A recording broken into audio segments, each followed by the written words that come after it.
Hello friends, special food with आरतीमध्ये तुमचं मनापासून स्वागत. आज हरभऱ्याची उसळ केली, तर त्याच्यासाठी मी इथं हरभरे रात्री भिजवून ठेवले होते. आता काय होतं, जर हे रात्री भिजवले नाही तर त्याला शिजण्यासाठी खूप वेळ लागतो. म्हणून हे आवर्जून रात्री भिजत घालायचे. म्हणजे ते छान फुलतात पण छान भिजतात आणि जास्त शिट्ट्या आपल्याला त्याला द्यायची गरज पडत नाही.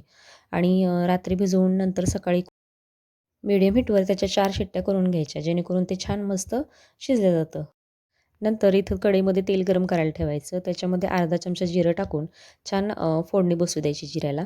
त्यानंतर 2 ते 3 मोठ्या आकाराचे कांदे बारीक चिरून घ्यायचे आणि त्या तेलात टाकायचे. कांदा थोडासा तांबूसर होईपर्यंत परतून घ्यायचा. त्यानंतर एक मोठ्या आकाराचा टोमॅटो बारीक चिरून घ्यायचा. कांदा थोडासा तांबूसर कलर आला की टोमॅटो टाकून मस्त परतून घ्यायचा. टोमॅटो सॉफ्ट होईपर्यंत परतायचा आहे आपल्याला. आता इथं टोमॅटो सॉफ्ट झाल्यानंतर अद्रक लसूणची पेस्ट टाकायची.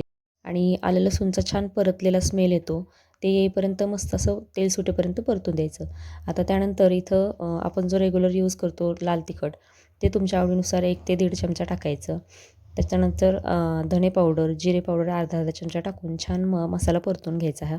थोडासा तेल सुटेपर्यंत परतला की आपली उसळ मस्त छान चवीला होते. मसाला परतल्यानंतर जे आपण चणे शिजवून घेतले तिथं बघू शकता, हाताने प्रेस केले तरी छान म्हणजे सॉफ्ट झालेले आहेत. तर अशा पद्धतीनेच आपल्याला शिजवून घ्यायचे, जेणेकरून ते म्हणजे खाताना खूप असे कडक लागत नाहीत.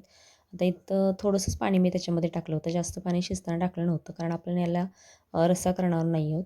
उसळ करणार आहोत, सो थोडंसंच पाणी टाकायचं आणि त्याच्यानंतर चवीप्रमाणे मीठ टाकायचं आणि 1 ते 1.5 चमचा बारीक शेंगदाण्याचं कूट टाकून छान पाणी सुकेपर्यंत म्हणजे 10 ते 15 मिनिटे याला मीडियम हीटवर आपल्याला वाफ देऊन घ्यायची. इथं बघू शकता खूप मस्त आणि चमचमीत आपले चणे मसाला तयार झालेला आहे. याची जी उसळ खूप छान आणि टेस्टी लागते अशा पद्धतीने केल्यावर. जास्त मसाल्याची गरज नाही आहे.